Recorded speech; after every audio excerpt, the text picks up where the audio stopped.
Salam saudara-saudara yang terkasih di dalam Tuhan Yesus. Selamat pagi, selamat siang, selamat sore, selamat malam, kapan saja saudara membuka channel YouTube ini. Kita akan melanjutkan pokok bahasan dasar-dasar iman Kristen. Kali ini kita yang keempat atau yang terakhir. Kita akan secara khusus mendalami tentang Roh Kudus Sang Penolong. Tetapi tentu saja di dalamnya kita juga akan mempelajari manusia. Siapakah manusia dan apa saja yang menjadi bagian-bagian dari manusia, supaya ketika Roh Kudus akan berkarya di dalam hidup kita, kita bisa mentaatinya, kita bisa menerimanya dengan sepenuh hati kita.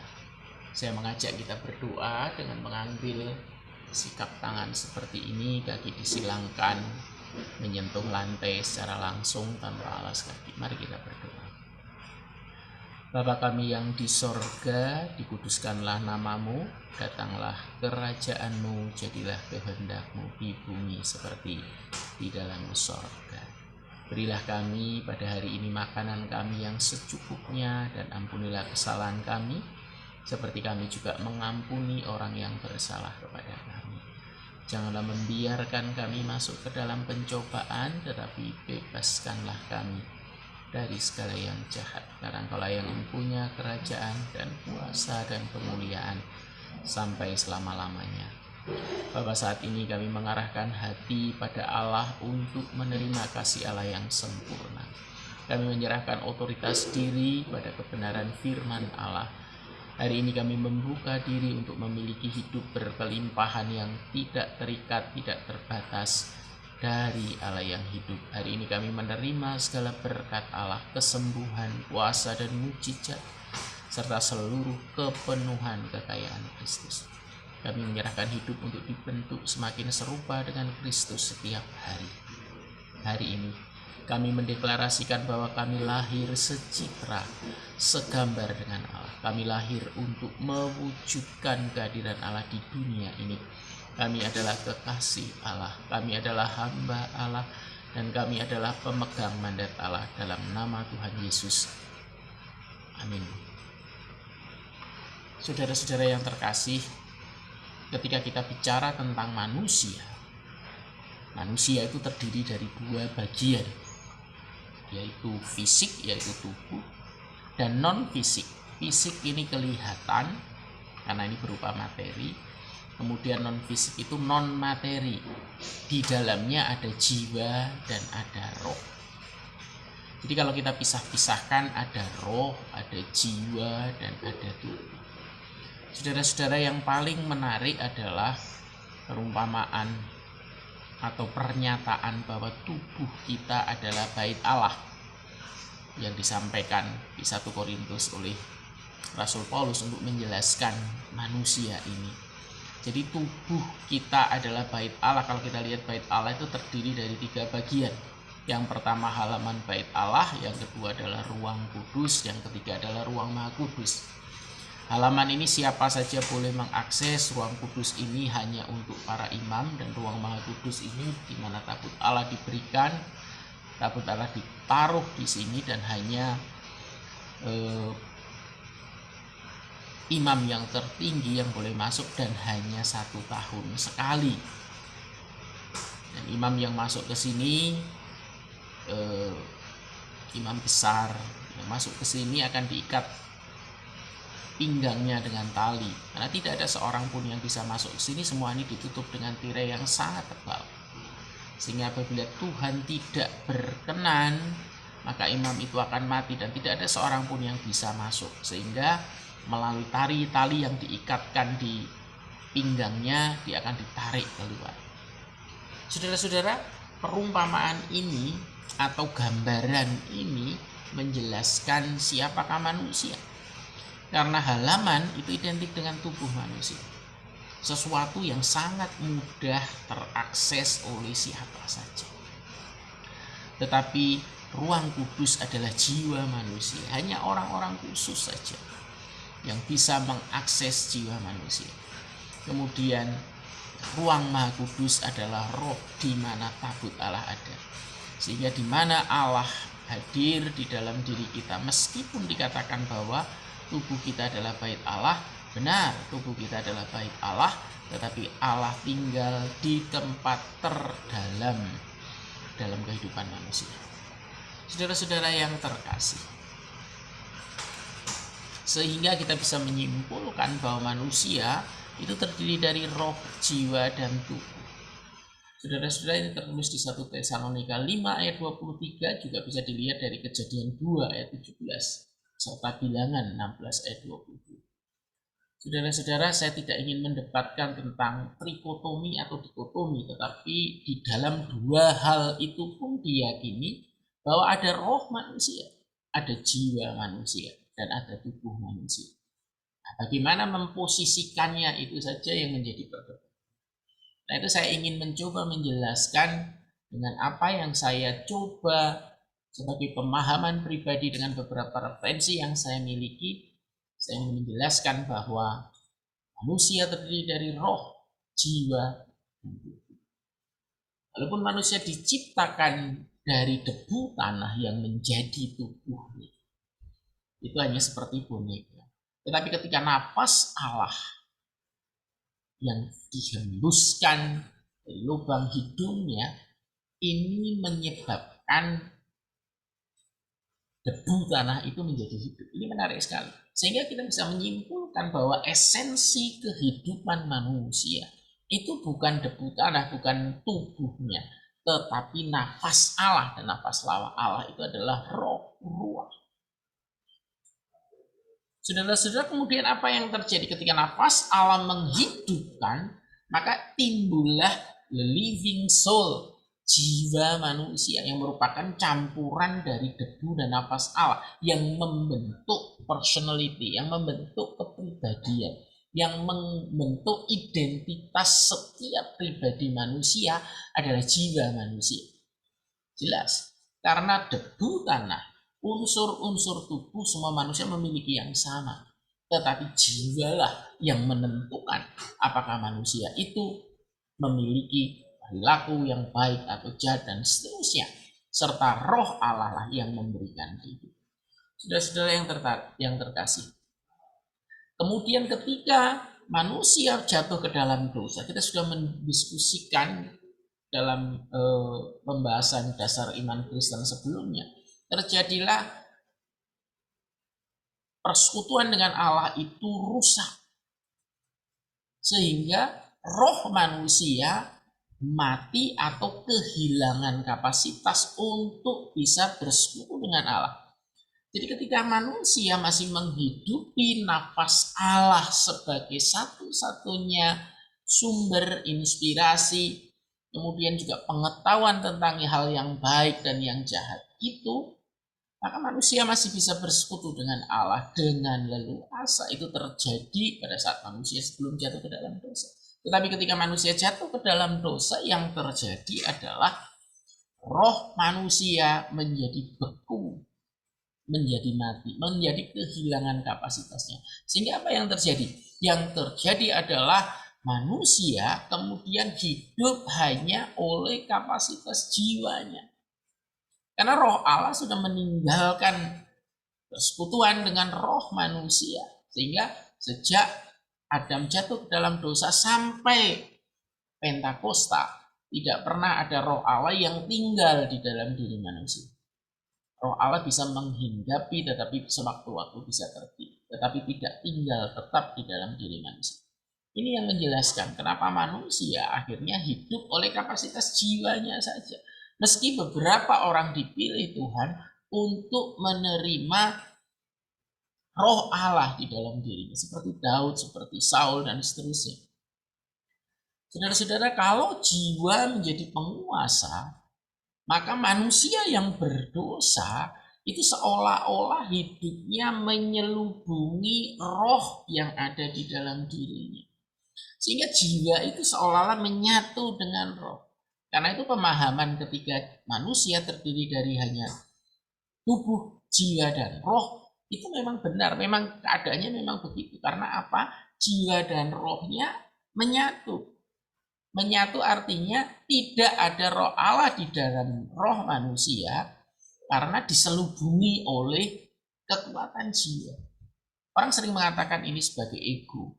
Orang bisa mengatakan ini sebagai free will dan segala macam. Tetapi prinsipnya adalah manusia tidak lagi memiliki akses atau persekutuan pribadi yang terus-menerus dengan Allah. Karena Allah sudah tidak bisa tinggal bersama-sama dengan manusia. Saudara-saudara yang terkasih. Karena itu ketika roh dan jiwa ini menyatu, tidak ada cara lain untuk dapat memisahkannya. Artinya jiwa dan roh kemudian terpisah. Artinya roh bisa hidup kembali hanya oleh kebenaran firman. Jadi firmanlah yang bisa menghidupkan atau kuasa Allah atau kasih Allah, karena Allah adalah kasih. Sehingga Allah sendirilah yang bisa memulihkan roh ini menjadi hidup kembali. Tidak ada cara yang lain, apapun itu. Dan bagaimana kita menerimanya, kita sudah belajar juga melalui pertobatan. Melalui pertobatan manusia bisa menerima firman itu, dan firman itu akhirnya membuat roh itu hidup, sehingga roh dan jiwa dua-duanya memiliki kapasitas. Ini menarik sekali, nanti akan kita pelajari.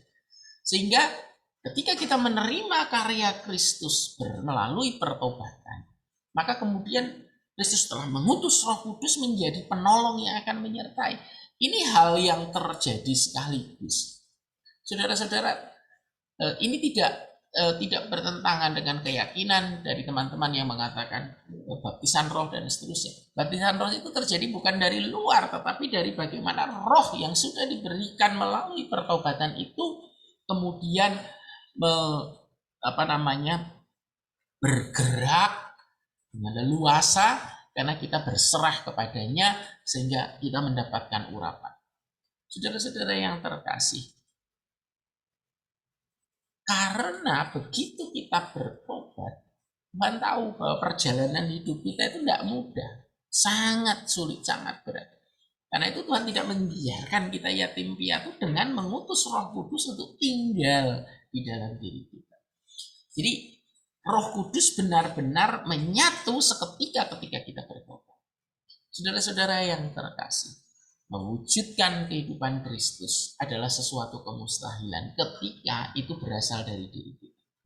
Tetapi ketika ada Roh Kudus yang ada di dalam diri kita, di dalam diri manusia yang sudah bertobat, maka itu bisa kita lakukan dengan baik.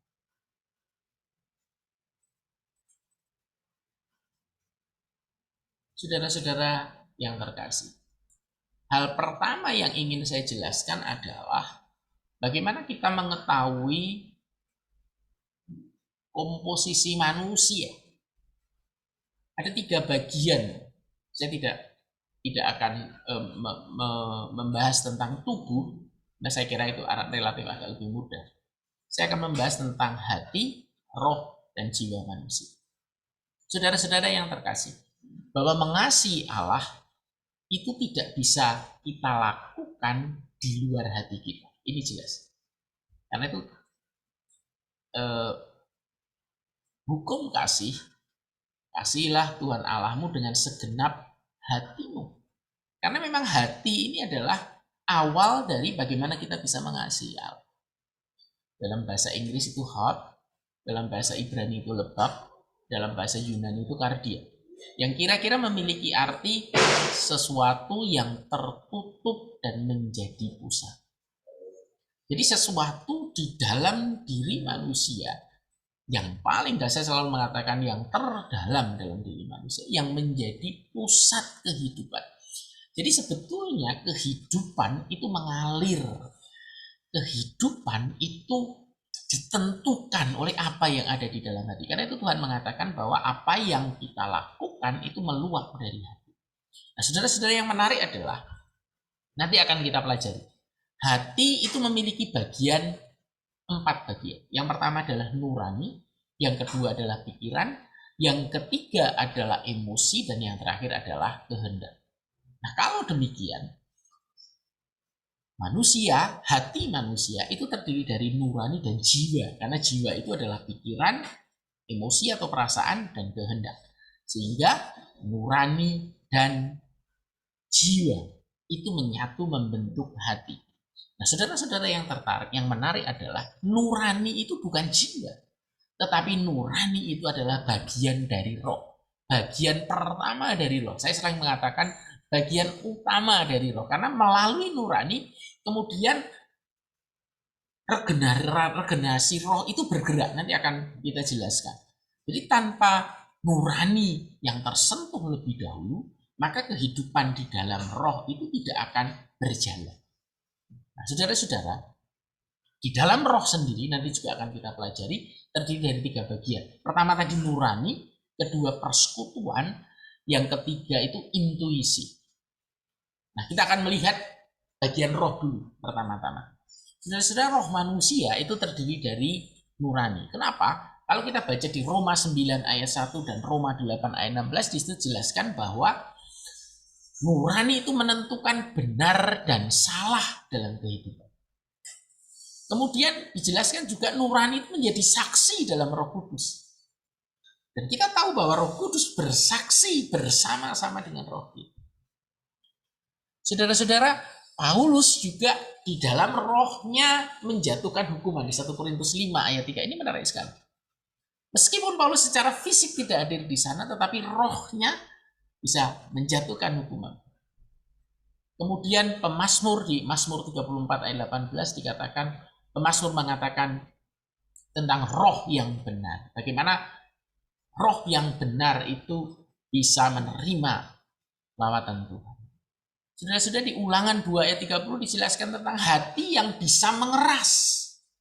Nah, kalau demikian, ini semua menunjukkan bahwa di dalam diri manusia ada sebuah tata nilai tentang benar salah, tentang bagaimana tata cara untuk menghukum, pertimbangan-pertimbangan apa, dan seterusnya. Itu menunjukkan di dalam hati ada nurani.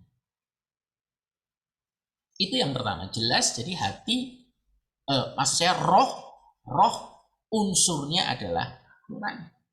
Nah, sekarang kita lanjutkan. Di dalam nurani itu, di dalam roh manusia itu terdapat persekutuan dengan Tuhan. Karena kalau kita lihat di Yohanes 4 ayat 24 dijelaskan, kita harus menyembah Allah dalam roh. Saya di dalam roh itu ada penyembahan. Tetapi juga di dalam Roma ayat 7 ayat 6 dikatakan bahwa melayani Tuhan dalam rohnya. Itu yang dikatakan oleh Rasul Paulus. Kemudian Efesus 6 ayat 18 berdoa juga di dalam roh. Ini semua unsur-unsur persekutuan. Kemudian Maria dalam Lukas 1 ayat 47 dikatakan rohnya memuji Allah. Dan kemudian roh itu juga bersaksi bersama-sama dengan kita bahwa kita adalah roh Allah. Jadi ada persekutuan antara roh Allah dengan roh kita. Sehingga kita bisa bersaksi. Nah, ini menunjukkan adanya satu persekutuan di dalam roh. Bahkan di dalam 1 Korintus 6 ayat 17 disitu dijelaskan bahwa persekutuan yang sejati adalah menyatu menjadi satu roh. Karena ketika kita menyatu dengan Kristus, maka kita menjadi satu dengan roh Kristus. Saudara-saudara yang menarik, berarti kita bisa menyimpulkan di dalam roh manusia itu ada nurani, ada persekutuan, jelas. Kemudian yang ketiga ada intuisi. Saudara-saudara, intuisi adalah sebuah pengetahuan yang terlengkap dan terdalam. Nah, ini secara langsung memang kita tidak menemukan, tetapi kalau kita baca dari 1 Korintus 2 ayat 11, di situ dijelaskan bahwa rohlah yang paling mengerti apa yang ada di dalam diri manusia. Demikian juga roh Allah yang paling mengerti apa yang di dalam diri Allah. Sehingga di dalam roh itu pasti ada pengetahuan yang terdalam, terlengkap. Itulah yang saya maksudkan dengan intuisi. Dan kalau kita lihat di Markus 2 ayat 8 dan Markus 8 ayat 12 serta Yohanes 11 ayat 33, Yesus mengatakan bahwa dia mengetahui melalui rohnya. Jadi ada sebuah pengetahuan yang sangat lengkap, dan tentu saja ini menjadi ciri dari pengetahuan terdalam yang dimiliki oleh roh. Saudara-saudara, jadi jelas bahwa di dalam roh manusia ada nurani, kemudian ada persekutuan, kemudian ada intuisi. Intuisi itu bisa hikmat ilahi, ada pengetahuan ilahi. Saya biasa menyebutkan dengan intuisi. Jadi kalau kita gambarkan seperti ini, saudara-saudara, roh manusia itu terdiri dari nurani, fellowship, persekutuan, dan intuisi. Sementara jiwa manusia terdiri dari pikiran, perasaan, dan kehendak. Sementara hati manusia terdiri dari nurani, pikiran, perasaan, dan kehendak. Ini yang warnanya merah. Sehingga kita melihat bahwa hati itu menjadi jembatan yang menghubungkan antara roh dengan jiwa. Tetapi sekaligus hati ini juga yang menghubungkan antara Allah, kasih Allah, dan firman Allah yang didengar melalui tubuh, kemudian dicerna oleh jiwa dan menyentuh nurani. Karena itu pertobatan terjadi ketika hatinya melembut, kemudian nuraninya diregenerasi, dihidupkan kembali, kata nilai. Sekarang kita kembali lagi kepada bagian dari hati. Tadi sudah dijelaskan bahwa hati memiliki nurani, pikiran, emosi, dan kehendak. Nah, karena itu kita melihat satu persatu firman Tuhan yang menjelaskan tentang ini. Yang pertama, Yesus menegur pikiran dalam hati. Itu ada di Matius 9 ayat 7. Kemudian ada kecenderungan hati untuk berbuat jahat. Kejadian 6 ayat 5. Juga ada pemikiran dari hati, Ibrani 4 ayat 12. Ini membuktikan di dalam hati manusia memang ada pikiran. Kemudian kalau kita baca Kisah Rasul 11 ayat 23, ada kehendak dalam hati.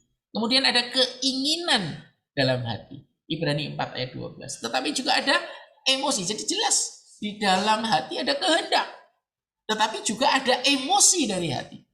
Kita lihat di Yohanes 16 ayat 6 dan 22.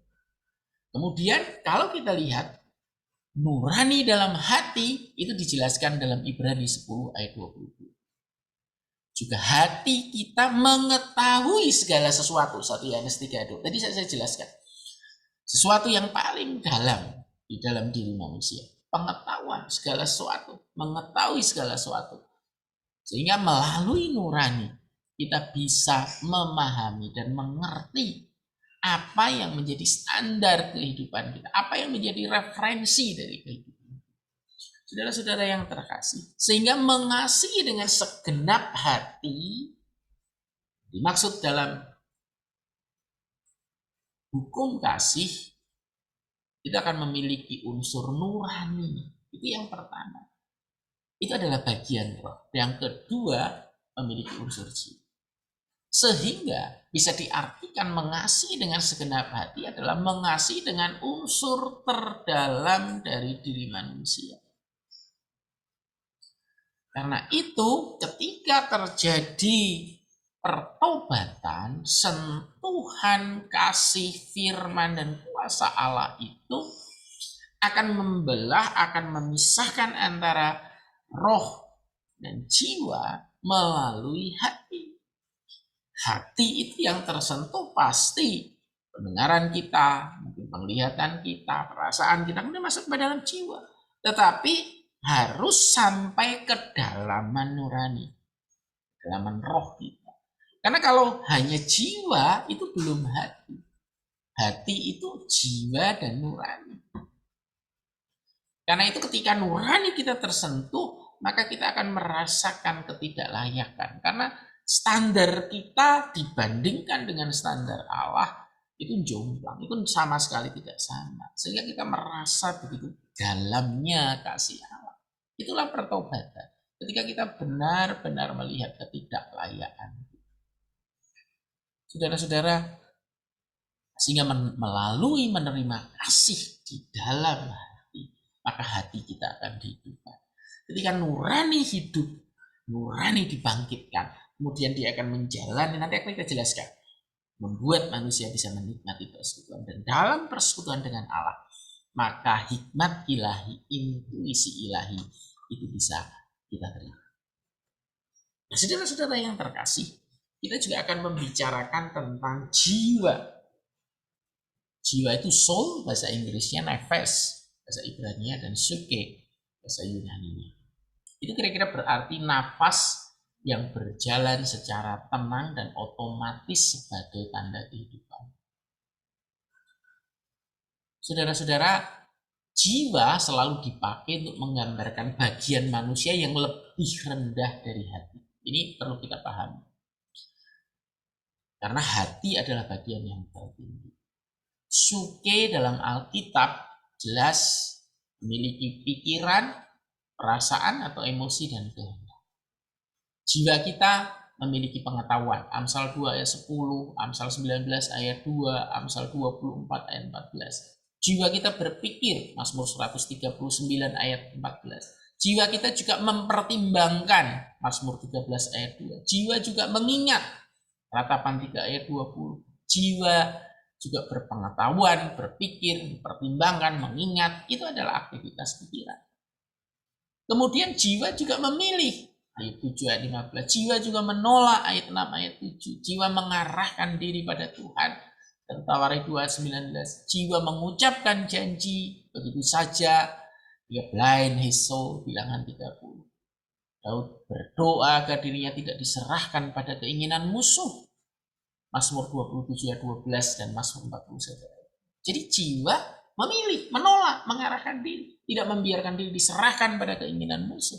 Ini adalah aktivitas kehendak. Kehendak bebas manusia itu aktivitasnya ada di jiwa.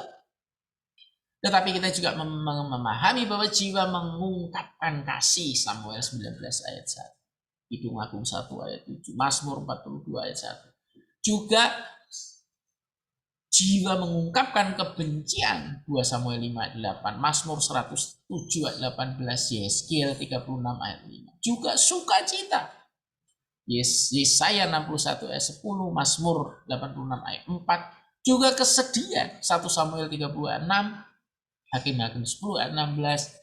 Juga kehendak hati, 1 Samuel 20 ayat 4, Ulangan 14 ayat 26, Yeskiel 24 ayat 25, Yeremia 44 ayat 4. Sehingga jelas di dalam jiwa terdapat perasaan atau emosi.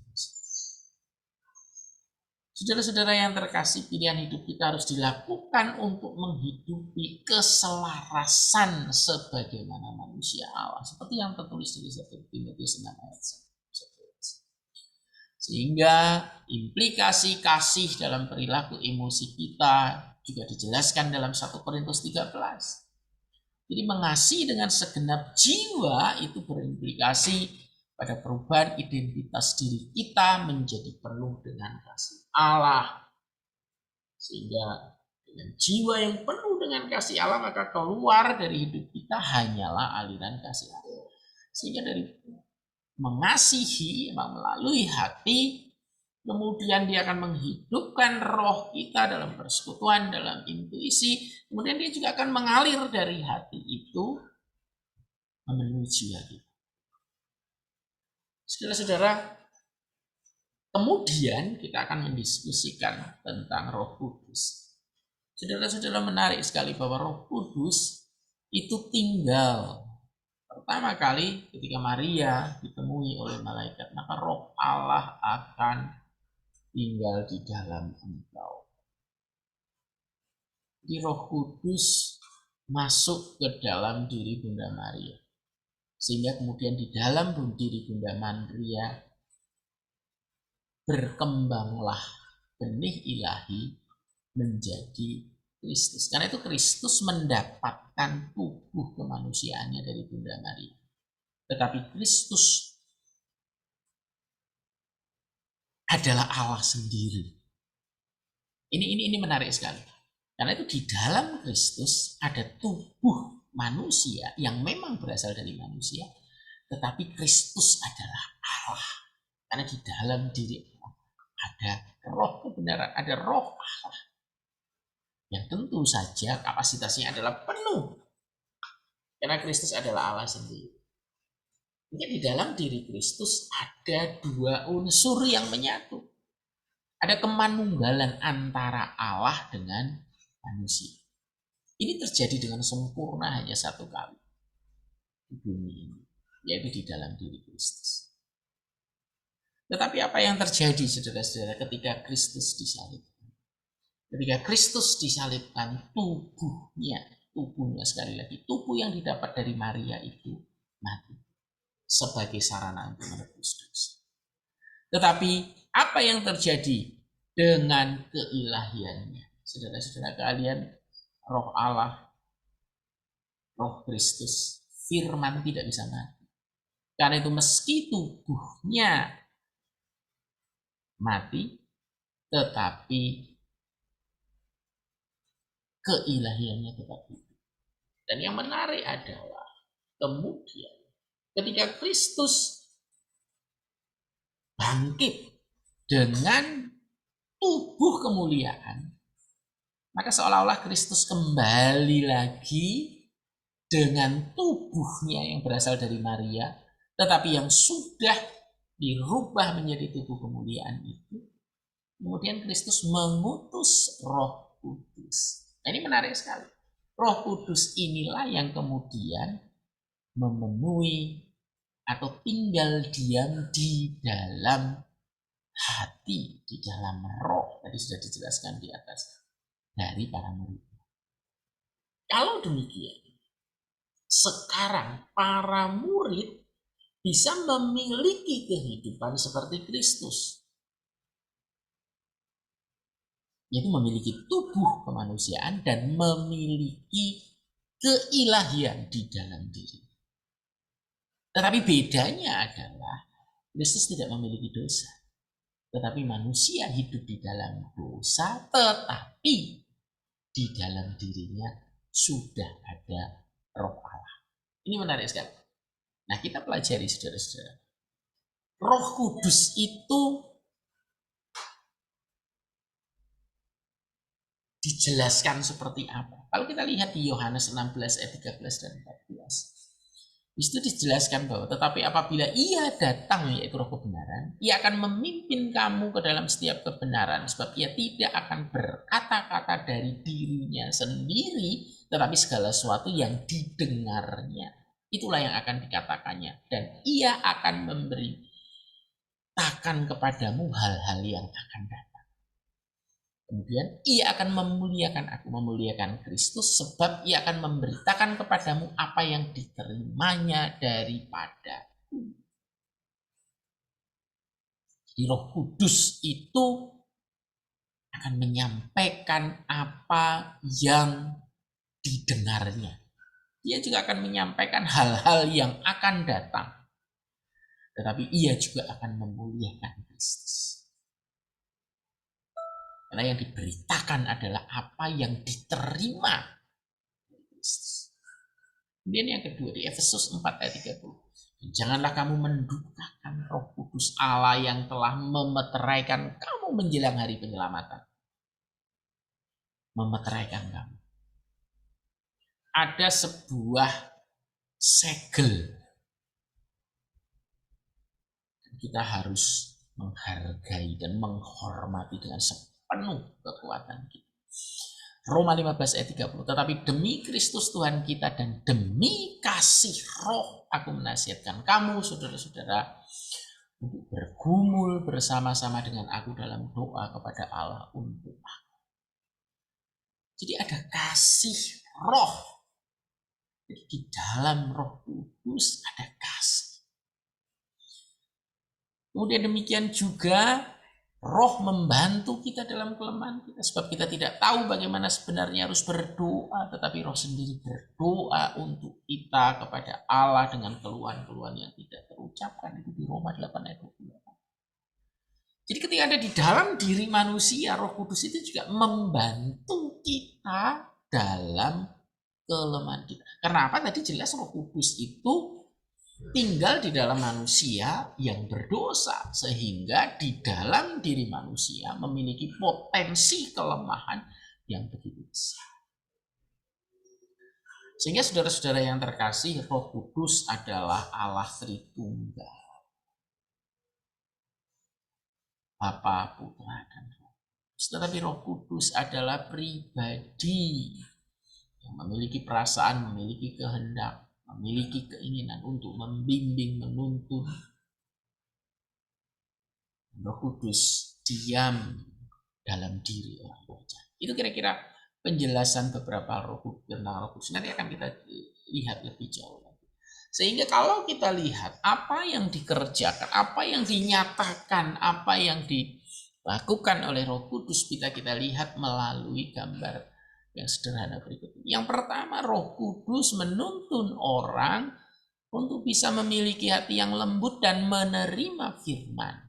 Jadi ini semua karya Roh Kudus. Ini arah anugerah Allah di dalam Roh Kudus. Kemudian Roh Kudus akan menghidupkan roh manusia, sekaligus hati manusia. Ini menarik sekali. Hati ini kan ada nuraninya. Kemudian kehadiran Roh Kudus di dalam roh manusia akan menuntun manusia untuk menikmati persekutuan. Karena persekutuan itu hanya bisa dilakukan dengan roh. Kemudian melalui persekutuan, manusia bisa mendapatkan intuisi, hikmat ilahi, pengetahuan ilahi yang terdalam. Rahasia-rahasia, tadi disebut rahasia-rahasia yang akan datang. Dan kemudian melalui hati, Roh Kudus akan meluapkan seluruh hikmat pengetahuan, buah-buah roh itu melalui jiwa manusia.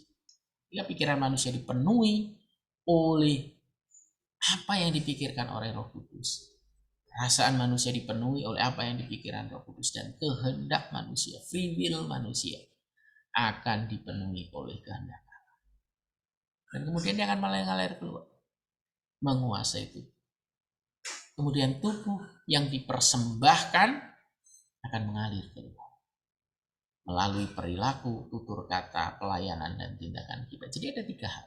Di dalam roh, memperbarui nurani, memperbarui persekutuan, kemudian menikmati intuisi urapan Tuhan melalui hati.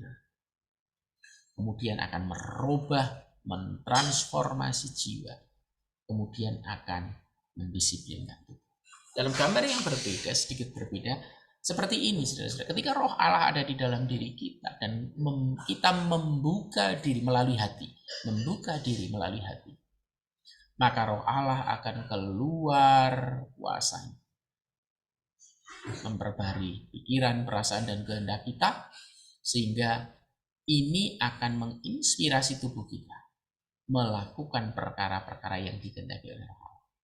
Sehingga di dalam diri kita akan muncul bintang-bintang kemuliaan Allah. Sudah-sudah ketika kita melihat itu, kita bisa juga melihat dari apa yang disampaikan firman Tuhan di Yohanes 16 ayat 8-11, Yohanes 3 ayat 5 sampai 6. Roh Kudus itu berkarya menginsafkan, mempertobatkan, dan juga melahirkan kembali. Yohanes 14 ayat 26, Yohanes 16 ayat 13. Roh Kudus memimpin, menguatkan, dan mengajar. Roh Kudus memperbarui, mengubah, dan menyucikan. Itu ada di Roma 8 ayat 13 dan Galatia 5 ayat 22 sampai 23. Tetapi Roh Kudus juga memberi kuasa, memberi keterbebanan dan karunia untuk melayani. Kisah 1 ayat 8 dan 1 Korintus 12 ayat 7 sampai 11. Dia juga meregenerasi roh manusia hingga dapat memiliki kapasitas untuk bersekutu dengan Allah. Kemudian mentransformasi pikiran, perasaan, dan kehendak atau jiwa agar menjadi semakin serupa dengan Kristus. Kemudian menyalurkan kuasa pada tubuh manusia agar kita akan menghidupi tubuh sebagai persembahan yang hidup dan berkenan kepada Allah. Sampai pada masanya nanti kita menerima transfigurasi tubuh, yaitu tubuh kemuliaan. 1 Korintus 15, 35-50. Sehingga untuk dapat menjalani kehidupan penuh kuasa dan penuh kemuliaan dan menjadi berkat bagi sesama dan semesta bersama Kristus, hanya bisa dilakukan dengan berjalan bersama dengan Roh Kudus dalam ketaatan dan kesetiaan. Nah, saudara-saudara, yang menarik adalah karya Roh Kudus itu terjadi di dalam jiwa kita yang memiliki kehendak bebas, sekaligus kita hidup di zaman peralihan. Jadi ketika Kristus datang, itu zaman lama itu masih ada, tetapi sudah muncul zaman baru. Dan kita hidup di tengah-tengah zaman lama yang masih ada, tetapi juga di dalam zaman baru yang sudah datang. Nah, ketika Tuhan Yesus datang kedua kali, nanti zaman lama ini hilang. Karena iblis akan dihakimi. Kemudian yang ada hanya zaman baru. Nah, kita ini ada di antara zaman. Sejak matian Kristus di atas kayu salib dan kedatangan Kristus yang kedua yang masih kita. Nah, sehingga kita tercampur di sini. Ada dosa di dalam diri kita, tetapi ada Roh Kudus. Ada ego di dalam diri kita, tetapi ada pimpinan Roh Kudus. Ini yang sangat menarik. Karena itu, tubuh manusia ini ketika belum menerima Roh Kudus, jelas semua yang dia putuskan dan dia lakukan hanya berasal dari jiwanya saja, karena rohnya tidak memiliki akses bersekutu dengan Allah. Ini sudah kita pelajari juga. Nah, ketika manusia itu hidup bersama dengan Roh Kudus, pilihannya ada dua. Apakah kita membuka diri oleh karya Roh Kudus, atau kita menutup diri? Sehingga Roh Kudus walaupun ada di dalam diri kita, tetapi keputusan kita berdasarkan ego kita atau berdasarkan dosa yang ada di dalam diri kita. Sehingga saya sering menggambarkan dengan lebih sederhana seperti ini. Kalau orang belum bertobat itu yang ada hanya jiwa sadar, jiwa bawah sadar. Jiwa sadar itu renungan, pengendapan dari segala pengalaman, pengajaran dalam kehidupan.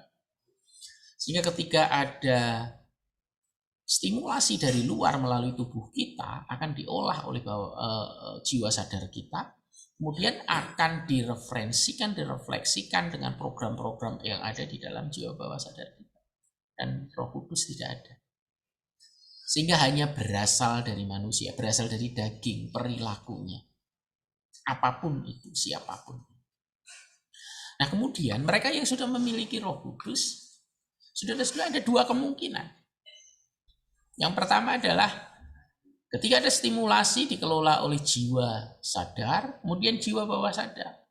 Kemudian yang kedua, apakah kita masih dan memberikan kesempatan supaya Roh Kudus menguasai hidup kita? Kalau iya, maka Roh Kudus akan mengalirkan intuisinya, inspirasi dan kuasanya.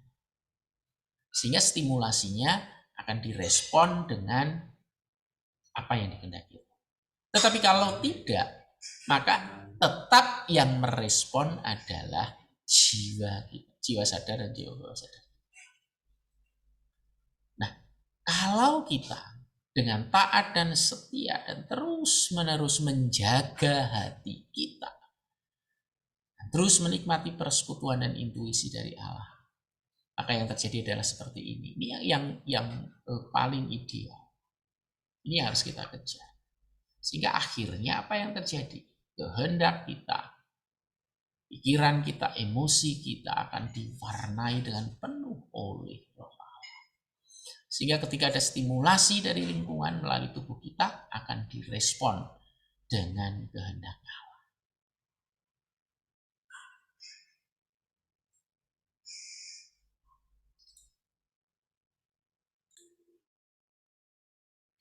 Saudara-saudara yang terkasih, kemudian kita perlu mengetahui bagaimana Roh Kudus bekerja. Ini menarik sekali. Yohanes 3 ayat 6 dikatakan, angin bertiup kemana ia mau dan engkau mendengar bunyinya, tetapi engkau tidak tahu dari mana ia datang atau kemana ia pergi. Demikianlah halnya dengan tiap-tiap orang yang lahir dari Roh. Kata angin dan kata roh menggunakan kata yang sama dalam bahasa Yunani. Saudara-saudara, ternyata yang pertama kali Tuhan Yesus menggambarkan cara kerja Roh Kudus itu seperti angin. Artinya apa? Kemana dia mau, kita nggak tahu. Karena itu misteri. Kemudian yang kedua, kita bisa mendengar bunyinya. Kita bisa merasakan. Tetapi kita tidak tahu dari mana datangnya dan kemana dia pergi. Menarik sekali, saudara-saudara. Jadi ada sebuah otoritas mutlak, tetapi karyanya bisa kita lihat, bisa kita dengar, bisa kita rasakan. Meskipun kita juga tidak tahu kemana selanjutnya dia akan pergi dan dari mana dia datang. Itulah cara kerja Roh Kudus. Saudara-saudara, untuk mempermudah seringkali saya menggambarkan seperti ketika kita menggunakan kapal layar dan kapal mesin.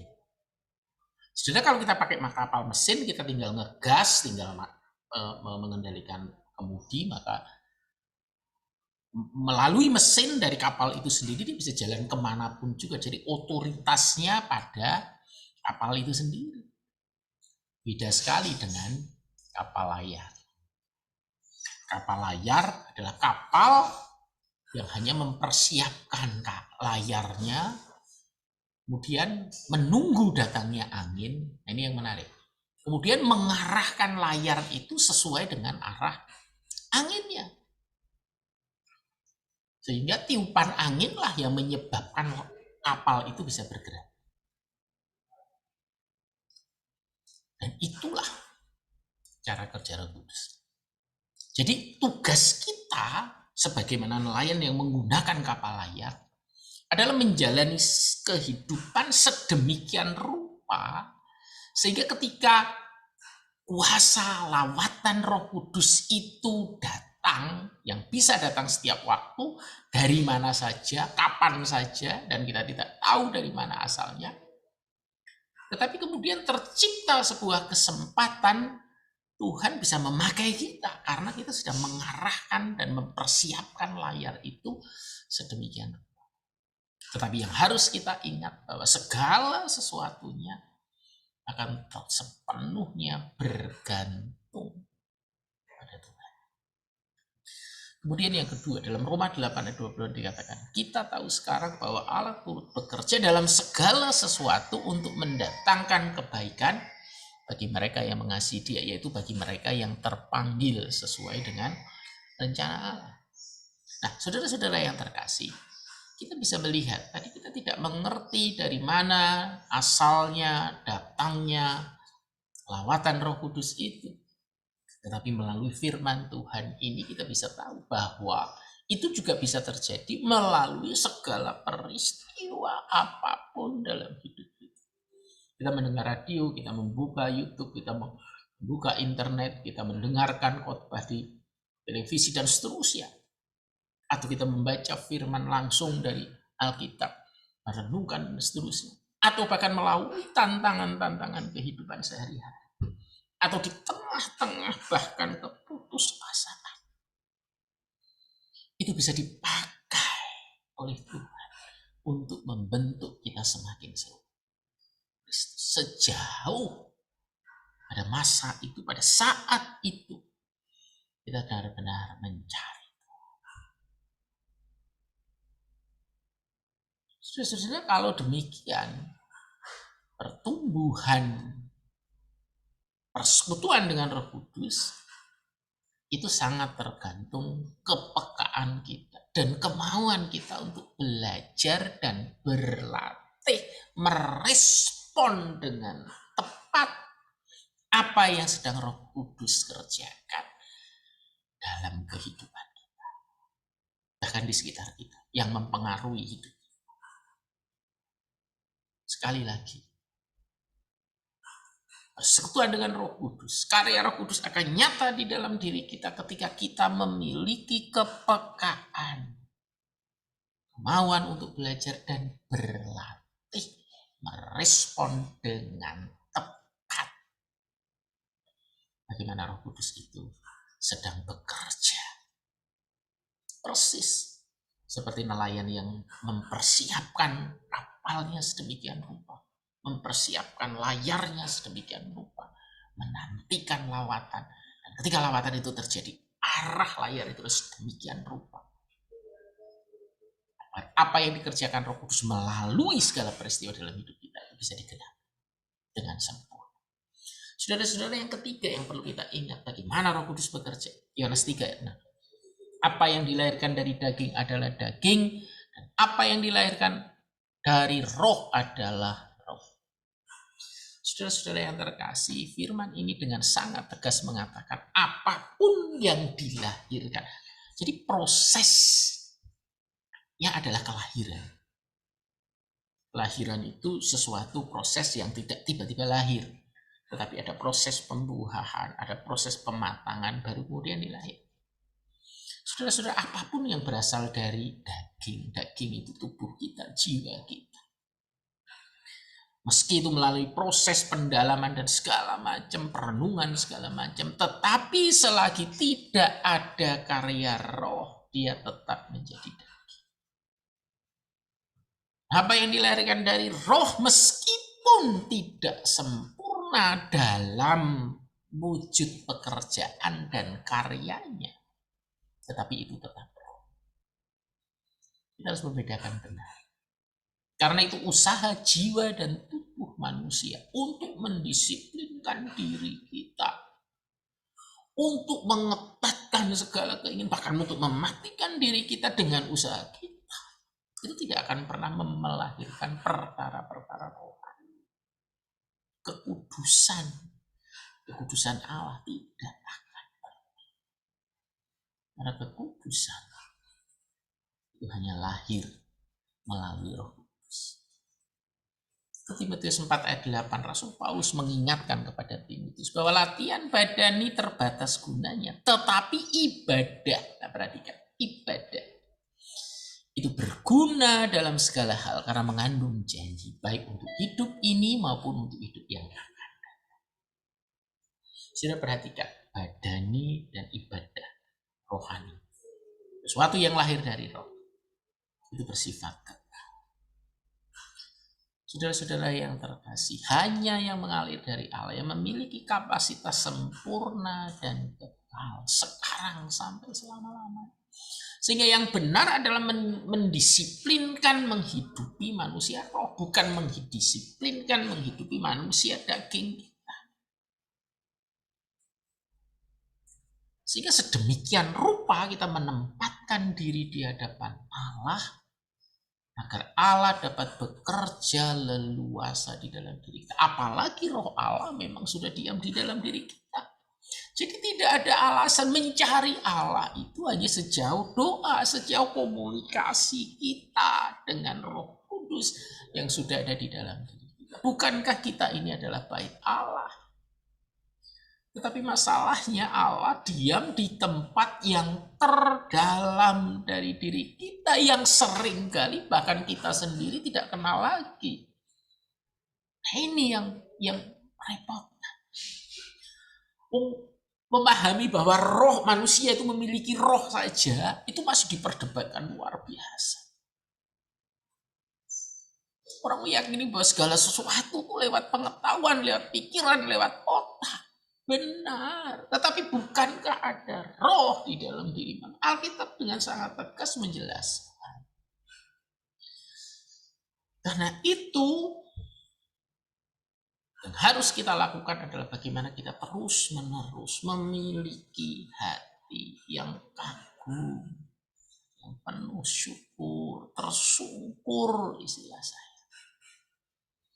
Wow, Allah berkenan tinggal di dalam diri. Allah yang adalah roh itu, yaitu Roh Kudus, tinggal di dalam diri saya dengan segala kemuliaan dan kekuasaannya yang tidak terbatas. Saudara-saudara, ketika kita bertanya bagaimana Roh Kudus bekerja, sebetulnya yang perlu kita lakukan adalah bagaimana kita menengok diri kita yang terbatas. Sehingga kehendaknya bisa mewujud dan terjadi. Saudara, saya sering menggunakan istilah impartasi kuasa Roh Kudus. Jadi bagaimana Roh Kudus yang ada di dalam diri kita bergerak terus di dalam, keluar ke dalam jiwa, ke dalam tubuh, sesama lingkungan dan kemuliaan Allah dia. Roh Allah yang kita buka kesempatannya menghormati, kita memposisikan diri tepat sesuai dengan apa yang sedang Allah inginkan, sehingga terjadi aliran di dalam jiwa ini bintang-bintang, kemudian melalui tubuh kita dan terus keluar. Ini ada kemuliaan yang meliputi. Saudara yang terkasih, Roh Kudus dalam kepenuhan Allah dan kekayaan Kristus datang di dalam roh kita, diam dan mengimpartasikan seluruh kesempurnaan kekayaan Allah. Ini perkara yang tidak main-main.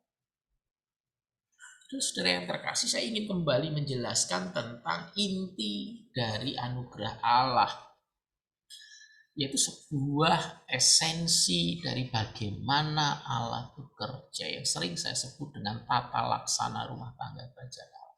Jadi cara Allah bekerja itu ada tatanannya. Itu jelas bahwa Allah memberikan dirinya dengan seluruh kekayaannya kepada manusia. Itu tata laksana kerajaan Allah. Jadi kehendak Allah bagaimana Allah mengimpartasikan dirinya dengan seluruh kekayaan, kuasa dan kemuliaannya kepada manusia. Walaupun posisinya manusia sudah jadi dalam dosa, tapi manusia yang sudah di dalam Kristus, dia bisa memiliki persekutuan ini, dia bisa memiliki koneksi ini. Sehingga dimulailah karya Allah yang tertunda sekian lama dalam perjanjian baru, ini bisa sempurna. Karena apa? Karena di dalam diri manusia sudah ada roh Allah. Dan Allah yang ingin mengimpartasikan, memberikan segala kasih, kuasa, kehidupan kepada manusia. Karena itu manusia di dalam Kristus tidak akan pernah mati. Yang mati itu tubuhnya, sama dengan Kristus di kayu salib mati tubuhnya. Tetapi jiwa dan rohnya tetap akan dibangkitkan pada akhir zaman. Dan ketika kita mati, jiwa roh kita akan ada di pangkuan Abraham. Itu jelas. Nah, kita kembali lagi. Bagaimana Allah ingin memberikan dirinya dengan seluruh kekayaannya kepada manusia. Dan karena ini menjadi esensi dari anugerah Allah, maka peperangan rohani itu terjadi di sini. Bagaimana usaha iblis untuk menggagalkan, minimal membelokkan agar kerinduan Allah yang paling esensi ini tidak tercapai. Saudara-saudara yang terkasih, kita tahu benar bahwa Allah Bapa itu adalah segala sumber dari segala sesuatu, penuh kemuliaan, kekayaan, hormat, sangat eksklusif sekali, sehingga tidak ada seorang pun yang bisa melihat Allah dan hidup. Itu adalah Allah Bapa. Kalau demikian, manusia tidak akan pernah bisa mengakses kepada Allah Bapa. Karena mendekat saja dia akan hangus dan hilang. Karena manusia sudah berdosa. Karena itu, segala kuasa, kemuliaan, kekayaan Allah Bapa itu telah dinyatakan di dalam Kristus. Jadi Allah yang begitu eksklusif, yang tidak terdekati itu memberikan semua kekayaan, kemuliaan, seluruh kelengkapan apapun yang dimilikinya, kepenuhan di dalam Kristus. Itulah sang firman Allah. Yohanes 1 ayat 1. Allah yang tidak terjangkau dan tidak terlihat telah nampak pada gambar Allah yang sempurna. Di Kolose 1 ayat 15, yaitu Tuhan Yesus. Dalam Yohanes 10 ayat 30 dikatakan bahwa Bapa dan Putra adalah satu. Menarik sekali. Bahkan di Yesaya 9 ayat 6 dikatakan Putra itu juga disebut sebagai Bapa. Artinya apa? Ketika Kristus datang ke bumi ini dalam wujud manusia yang bisa kita sentuh, bisa kita dengar, dan kata-katanya, firman-Nya, teladan hidupnya dibukukan dengan sempurna, dituliskan melalui inspirasi Roh Kudus di dalam Alkitab. Sampai hari ini masih kita baca. Bahkan secara arkeologis sudah dibuktikan bahwa keakurasian penulisan firman itu begitu sempurna, mendekati 100%. Jadi jelas bahwa Kristus adalah Allah sendiri, tetapi dimewujud di dalam tubuh manusia. Jadi sebelumnya adalah mustahil manusia berjumpa dengan Allah Bapa yang sangat eksklusif, sangat mulia, sangat kudus. Karena belum ada jembatan antara Bapa dengan manusia. Tetapi melalui Sang Kristus yang berinkarnasi, Bapa yang eksklusif tadi berkenan hidup di dalam kemanusiaan. Dengan kenosis ini juga sudah kita pelajari sebelumnya. Kenosis. Karena itu Bapa melalui Kristus berkenan menyatakan dirinya, keilahiannya, kasihnya, anugerahnya, kehendak, kemuliaannya pada manusia melalui Kristus. Sehingga melalui Kristus, apa yang tidak terdekati dapat didekati, dapat diraba, dapat disentuh, bicara secara langsung melalui Kristus. Sampai hari ini kita juga bisa bicara langsung melalui Kristus. Saudara-saudara, sehingga Kristus adalah manusia yang pertama kali bisa manunggal dengan Allah. Bapak-Ibu sekalian bisa melihat di dasar iman Kristen yang pertama dan kedua ini sudah kita bahas dengan sangat dekat. Keilahian yang menyatu dalam kemanusiaan itu ada di dalam. Nah, saudara-saudara yang terkasih, tadi tata laksana kerajaan Allah adalah bagaimana Allah memberikan diri dengan seluruh kekayaannya dalam manusia. Dan Allah sudah memberikan Kristus sekarang. Nah, sekarang pertanyaannya, apakah Kristus bisa masuk ke dalam diri manusia? Nah, ini yang jadi persoalan. Karena Kristus adalah manusia. Bagaimana manusia masuk ke dalam diri manusia? Tidak bisa. Yang bisa masuk ke dalam diri manusia adalah roh. Karena itu kehendak Allah menyatu dengan diri manusia, bisa masuk dan menyalurkan dirinya kepada manusia, itu memiliki urutan demikian.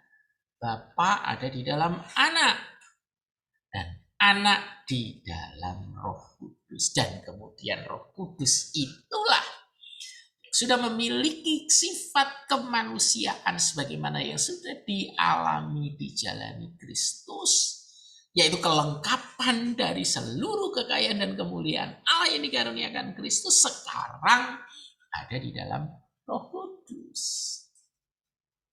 Dan Roh Kudus yang adalah roh kebenaran itulah yang kemudian diutus Kristus untuk tinggal menjadi penolong dan selalu bersama-sama dengan manusia.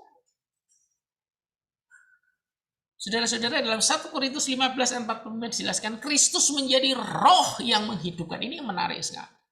Karena dengan mengutus Roh Kudus sering disebut juga Roh Kristus, karena ini Tritunggal Maha Kudus, kita tidak bisa memisah-misahkan tapi bisa membedakan. Sehingga Roh Allah adalah Roh Kristus juga.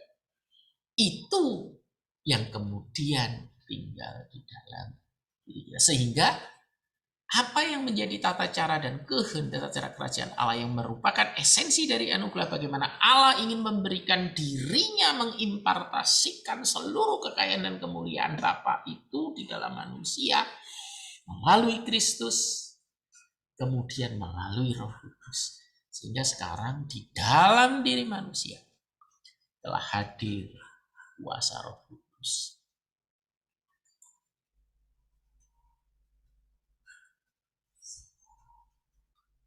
Saudara-saudara, kalau tata kelola kerajaan Allah itu sudah terjadi melalui kehadiran Roh Kudus, Sekarang yang sering menjadi pertanyaan, kenapa orang-orang Kristen yang sudah memiliki Roh Kudus di dalam dirinya tidak bisa mewujudkan karya Allah itu nyata di dalam diri. Yang pertama, kelemahannya adalah kebanyakan orang Kristen selalu berpikir sebagaimana manusia lain menurut ajaran agamawi bahwa mereka lah yang harus bekerja keras, berusaha melawan keinginan diri mereka, mengikuti perintah Tuhan, menghindari larangan Tuhan, akan memperoleh surga itu.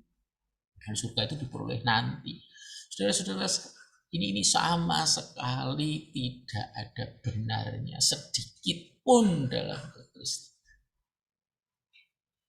Jadi usaha manusia dari daging ini tidak akan menghasilkan perkara-perkara roh.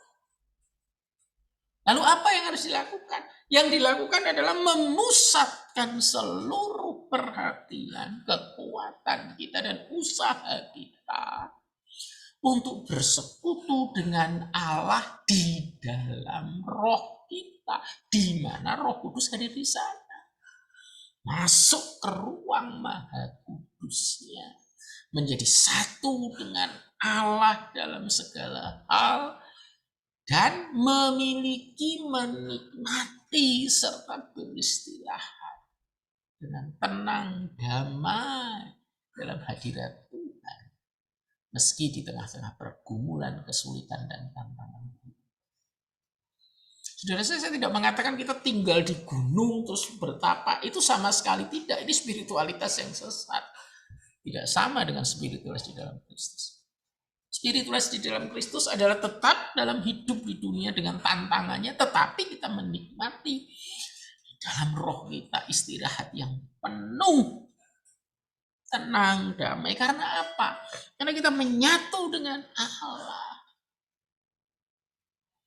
Dan kelemahan kedua, orang Kristen sering mengatakan, aku tuh lemah, aku tuh gak bisa. Aku tuh gak bisa benar.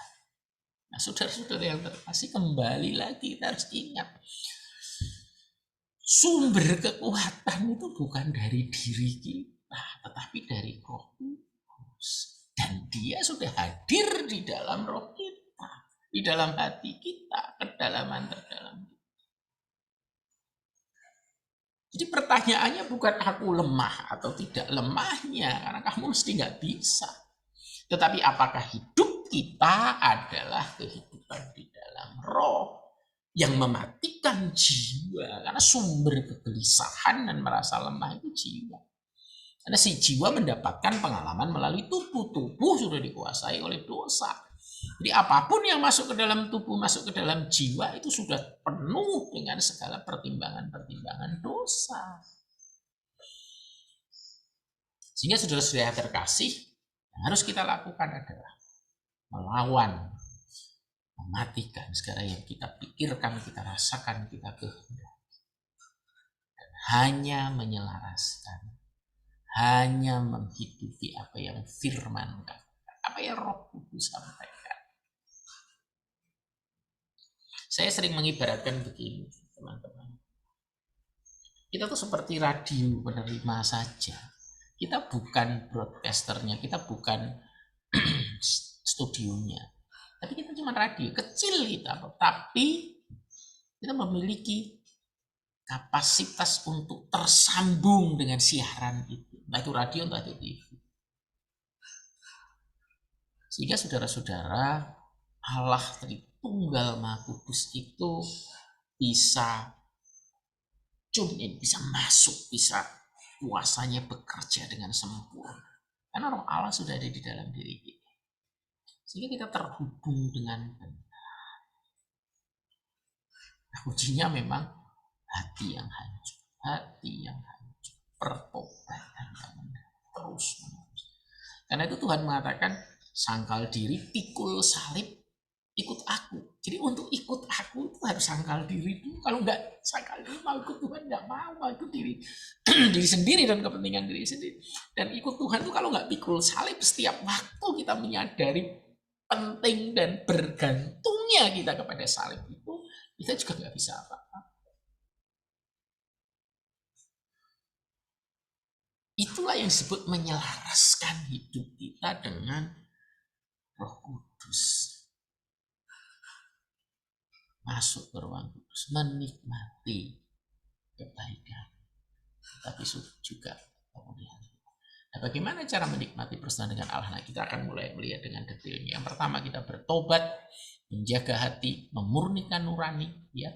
Bertobat, nomor satu. Kemudian nomor dua, menjaga hati kita supaya tetap murni dan lembut.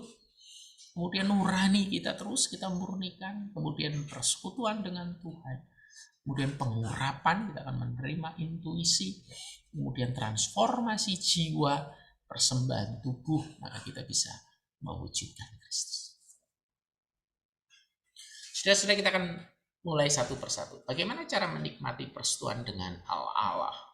Bagaimana peran hati, roh, dan jiwa? Saudara-saudara, perjalanan spiritual sekali lagi pertobatan terkoneksi dengan Allah itu dimulai dari hati. Karena Tuhan adalah kasih. Dan kasih itu hanya bisa diterima melalui hati.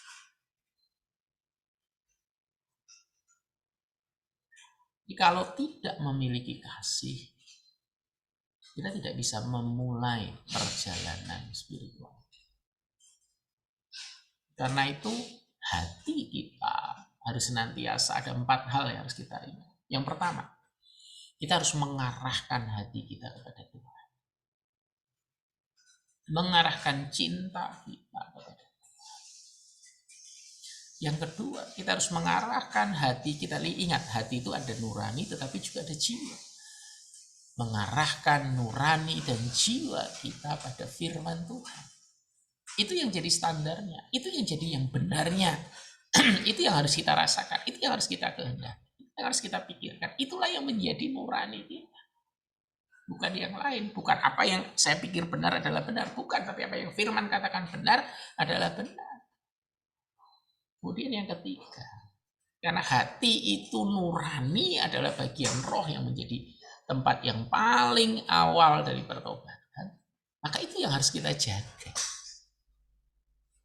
Hati nurani harus terus-menerus dibasuh dengan darah Yesus.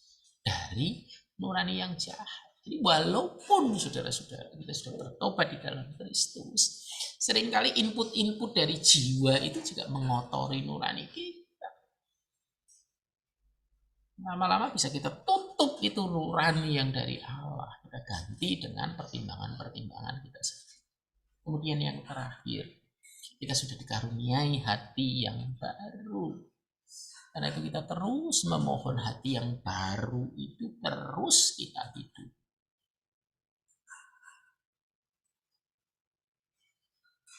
Sebenarnya itulah awal dari menerima kasih dan anugerah melalui hati. Kemudian roh. Roh itu berfungsi untuk berhubungan dengan Tuhan, bersekutu dengan Tuhan.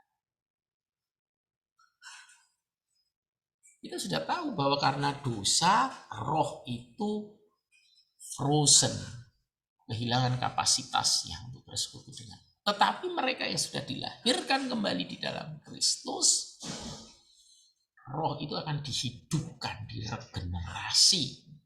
Dan Roh Kudus akan hadir kembali di dalam roh.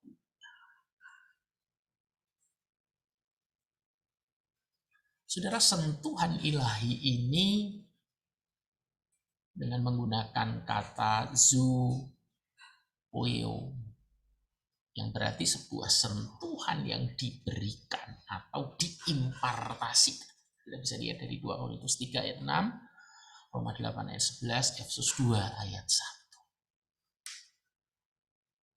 Jadi inilah proses kelahiran baru atau regenerasi roh. Nah, mulailah yang lahir dari roh adalah roh.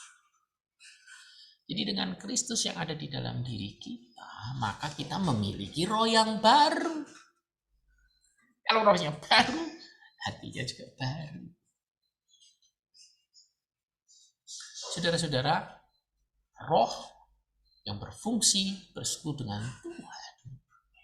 Maka ketika roh itu telah hidup dan diregenerasi dengan sendirinya, ini yang menarik. Tandanya adalah kita akan haus, lapar akan persekutuan dengan Tuhan. Jadi roh akan merasakan sebuah kerinduan, kelaparan setiap saat. Di mana ada kehadiran Tuhan, melalui firman, persekutuan, pujian, doa, segala hal di mana Roh Kudus hadir, dia akan merasa itu rumahnya. Itu dia, ini ciri yang sangat jelas bagi mereka yang benar-benar mengalami kelahiran baru.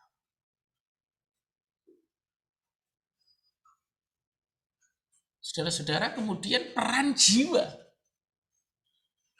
Tuhan Yesus memerintahkan kita untuk menyangkal diri, menyangkal jiwa kita. Matius 16 ayat 24, 29, Lukas 9 ayat 23 sampai 25. Sementara jiwa yang harus kita sangkal itu adalah kesadaran diri, identitas diri, di mana di dalamnya ada pikiran, perasaan, dan kehendak.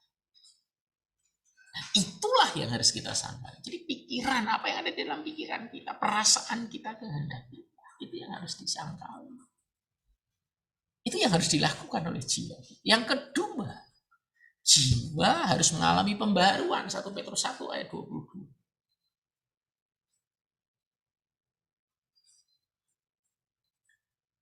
Dapat dilakukan dengan menerima firman Tuhan. Jadi setelah disangkali, kemudian jiwa itu harus dibaharui. Roma 12 ayat 1-2 juga. Dengan menerima kebenaran firman Tuhan. Sehingga firman dapat memurnikan kita dari kedagingan, keinginan dunia, dan keinginan natural kita. Sekarang kita satu persatu. Bagaimana mengelola hati? Hati itu terdiri dari nurani, pikiran, perasaan, dan kehendak. Bagaimana mengelola hati? Satu persatu. Jadi hati itu jalan pertama, masuknya firman, masuknya kasih Allah, dan menghidupkan roh. Tetapi hati sekaligus adalah jalan keluar untuk mewujud di dalam jiwa dan di dalam tubuh. Karena itu jelas hubungan dengan Tuhan itu diawali dan dijaga dengan hati. Karena hati itu seperti pintu gerbang yang masuk dan yang keluar. Kidung Agung 8 ayat 6. Salomo memohon kepada Tuhan untuk menarik dirinya dengan cinta Tuhan. Sehingga dia dapat mencintai Tuhan. Jadi Tuhan datang menyentuh hati kita dengan cintanya, dengan anugerahnya, dengan kebaikannya, dengan kesetiaannya, dengan kelembutannya. Karena itu Tuhan Yesus bertanya kepada Kristus, apakah engkau mengasihi aku? Apakah engkau agape? Tapi Petrus selalu menjawab filia. Saudara-saudara, kasih Allah, cinta Allah itu sudah ditaruh, diberikan kepada kita, dan bagaimana kita merespon. Karena itu di Matius 5 ayat 8, diberkatilah mereka yang murni hati. Jadi yang untuk merespon cinta Allah adalah kemurnian hati. Saudara, yang perlu kita hati-hati adalah hati kita ini memiliki keinginan dan tujuan yang begitu banyak yang kita inginkan, yang kita cintai, yang kita pikirkan, yang kita rasakan akan memberikan kebahagiaan. Karena hati itu isinya jiwa dan nurani. Sehingga hati kita tidak pernah bisa murni. Maaf, saya harus mengatakan dengan jelas. Hati manusia tidak pernah bisa murni. Karena menginginkan Tuhan, tetapi juga menginginkan yang. Kadang-kadang Tuhan itu hanya menjadi bagian dari isi hati kita. Padahal yang dituntut Tuhan Yesus adalah, yang diberkati adalah mereka yang murni. Murni itu bahasa Inggrisnya singleness. Singleness itu hati yang satu. Bisa diterjemahkan menjadi hati yang sederhana. Sehingga hati yang singleness itu adalah hati yang sederhana. Sederhana itu bisa jadi bodoh, bisa jadi lugu, bisa jadi tulus, bisa jadi polos. Artinya apa? Karena dia tidak mengingini apapun yang lain kecuali hanya Kristus. Itu ciri murni hati. Jadi kalau mau makan yang dipikirkan Kristus, mau tidur yang dipikirkan Kristus, mau berkata-kata yang dipikirkan Kristus, mau membaca yang dibaca dapat kehendak Kristus, mau dilihat apakah itu menyenangkan Kristus, mau melayani apakah itu memuliakan Kristus, dan Kristus semuanya. Pertimbangannya mau mencari istri, mencari suami, mencari pasangan hidup, hanya apakah menyenangkan Kristus. Karena yang dimiliki hanya Kristus. Saya ingin mengingatkan saudara-saudara bahwa hati kita adalah organ tubuh yang paling mudah lengket. Di hati-hati sekali. Kita sangat mudah diganggu, didistrak oleh keadaan. Selanjutnya kita akan belajar tentang bagaimana mengelola roh. Menarik sekali ketika pertobatan itu dimulai dari hati, kemudian menyentuh nurani, maka nurani akan pulih kembali persekutuannya dengan Allah. Jadi tata nilai manusia menjadi tata nilai sesuai dengan firman Tuhan. Dengan kebersihan nurani kita, maka kita akan dijaga kemurniannya dengan selalu mengakui setiap dosa dan pelanggaran kita, sehingga kita bisa hidup kudus. Jiwa kita dikendalikan oleh nurani melalui hati kita. Kemudian nurani yang bagian dari roh itu akan mempengaruhi persekutuan kita dengan Tuhan dengan baik. Tanpa nurani yang bersih, maka persekutuan dengan Tuhan akan terganggu. Demikian juga ketika persekutuan dengan Tuhan dapat kita teruskan menjadi semakin dalam, maka akan muncul pengetahuan-pengetahuan ilahi, intuisi ilahi akan masuk dalam kehidupan kita. Sehingga tanpa menjaga nurani tidak akan ada intuisi ilahi. Karena nurani akan mempengaruhi persekutuan akan mempengaruhi intuisi ilahi, dan kemudian akan terjadi proses pembaharuan di dalam jiwa kita. Saudara-saudara, cara mengelola roh manusia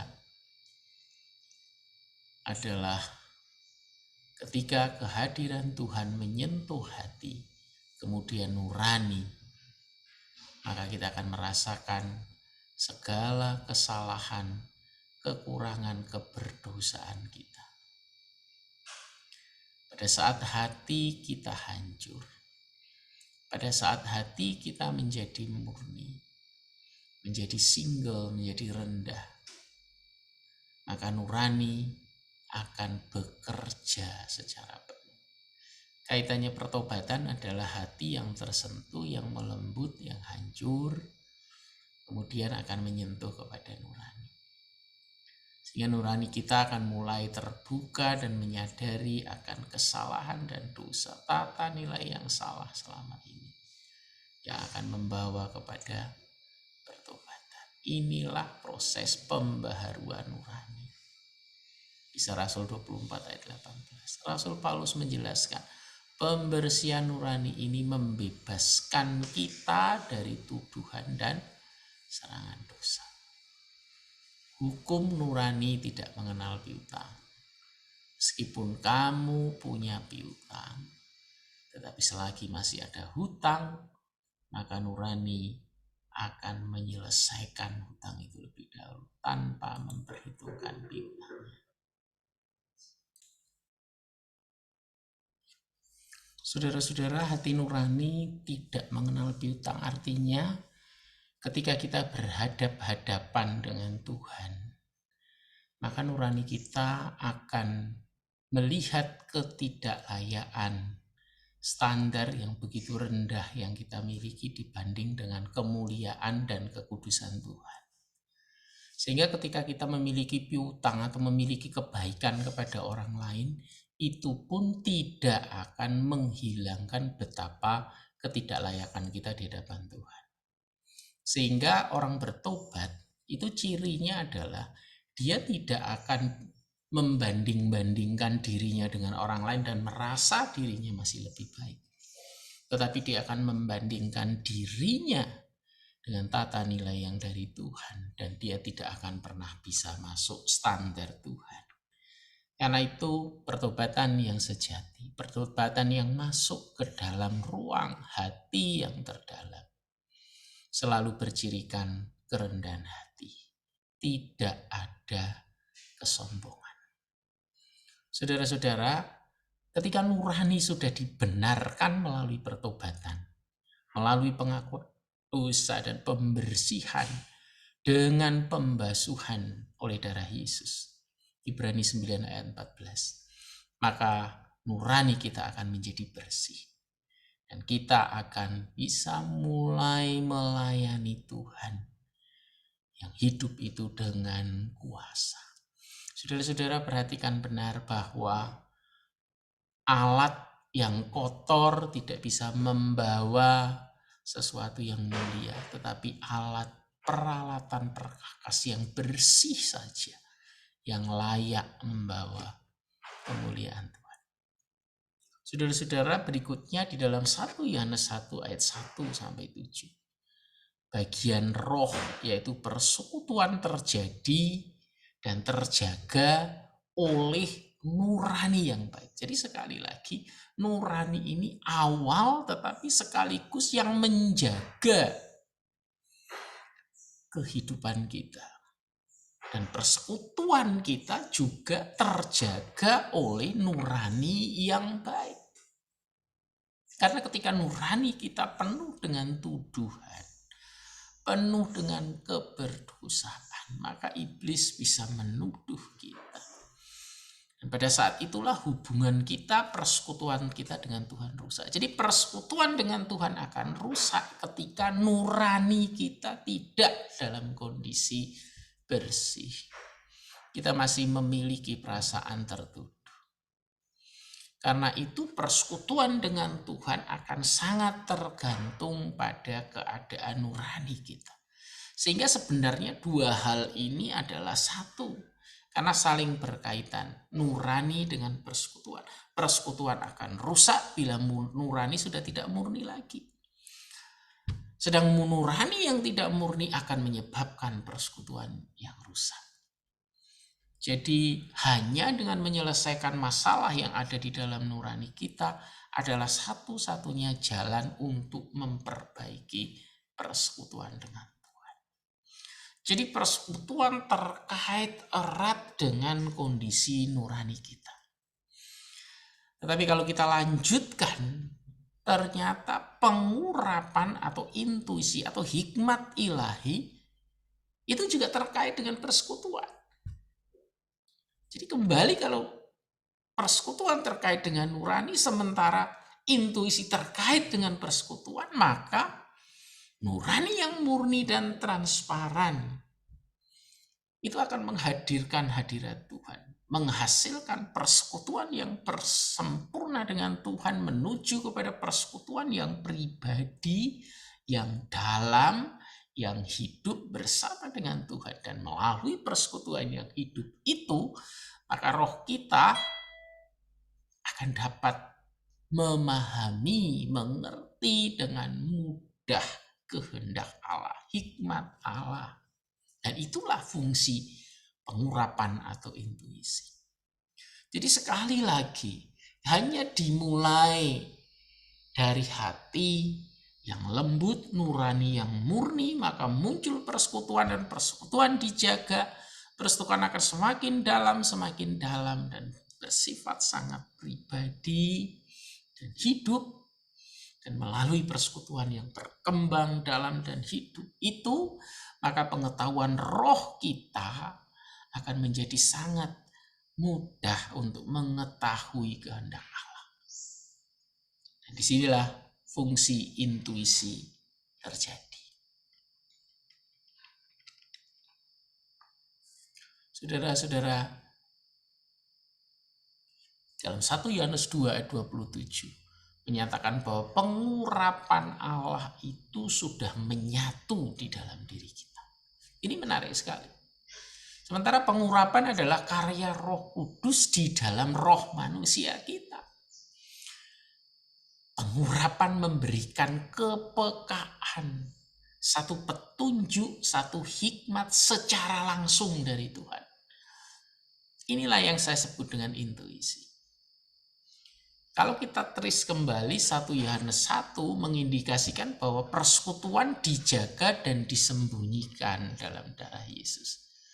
Sementara dalam 1 Yohanes 2 mengindikasikan bahwa intuisi bekerja dengan pengurapan dari dalam roh oleh Roh Kudus.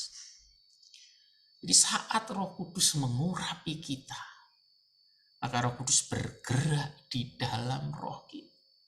Kita menerima petunjuk langsung berupa intuisi, berupa hikmat ilahi, berupa pengetahuan-pengetahuan dari Allah sendiri.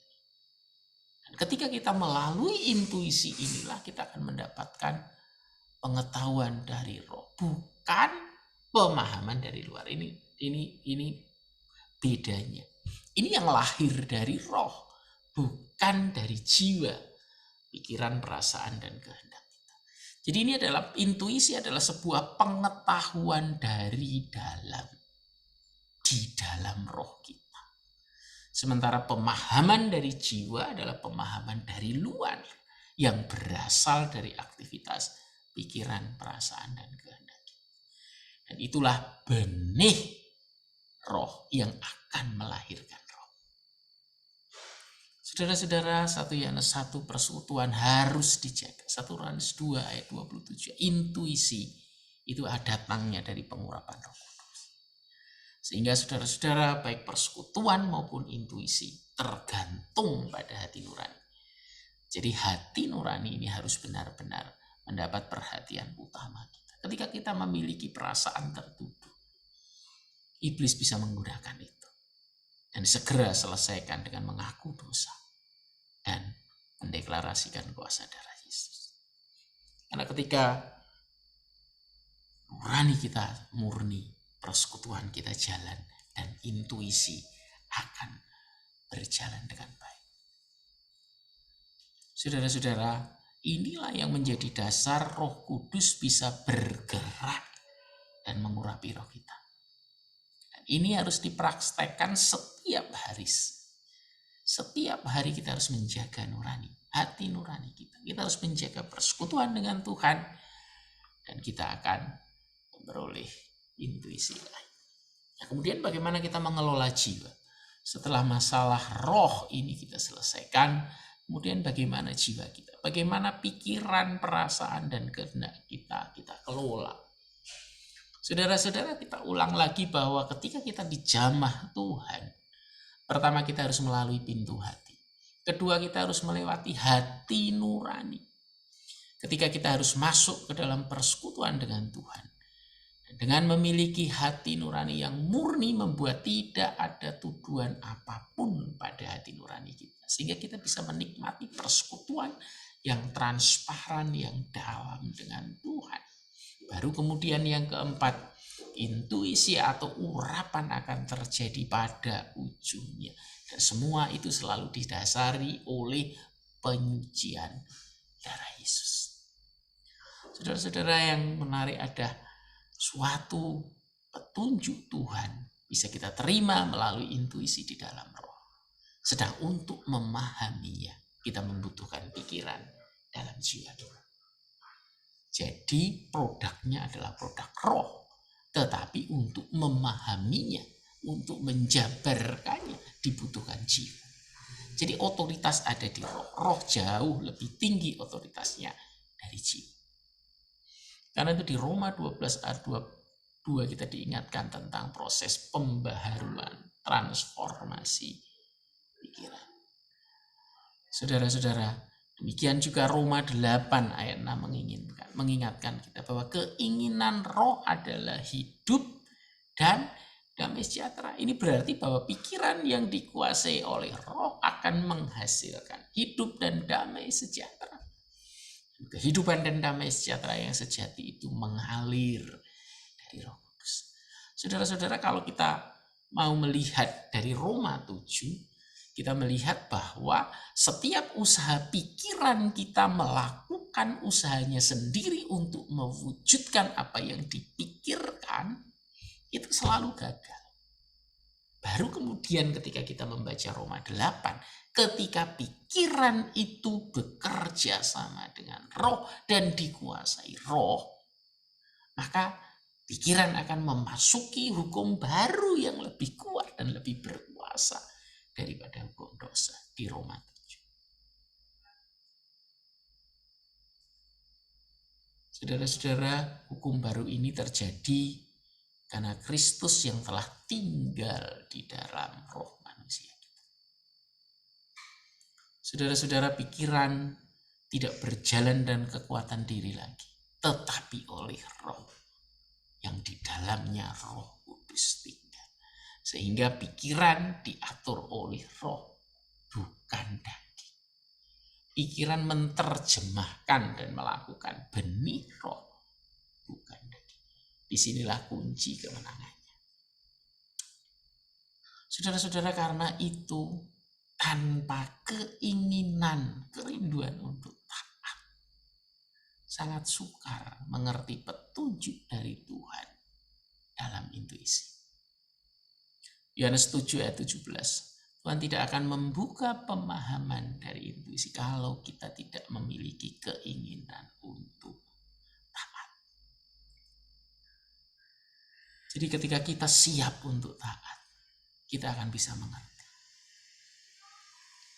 Jadi keinginan kita harus bulat, seharmoni dengan keinginan Tuhan. Saudara-saudara, pikiran kita harus ditransformasikan melalui penyerahan dan ketertundukan kepada intuisi yang berasal dari roh. Kemudian keinginan kita harus bulat.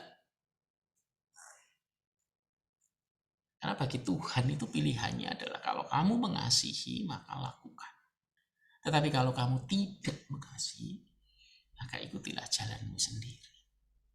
Karena itu inilah pentingnya mengatur keinginan kita. Kalau kita tidak ingin melakukan dengan sepenuh hati, maka Tuhan pun akan sulit melakukan kehendak-Nya di dalam diri kita.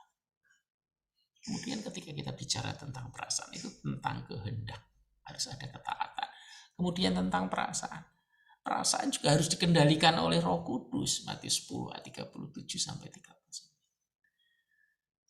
Firman Tuhan mengatakan barang siapa mengasihi bapak dan ibunya lebih dari aku, mereka tidak layak menjadi murid. Artinya mereka harus mencintai segala sesuatu di bawah kendali Tuhan dan kerelaannya. Segala sesuatu harus ditempatkan pada tempatnya. Sehingga dengan demikian perasaan itu terjaga dalam aturan Tuhan. Yaitu dengan selalu mendasarkan dengan apa yang menyenangkan hati Tuhan. Maka sukacita akan memenuhi perasaan. Inilah keadaan di mana perasaan melebur dengan roh.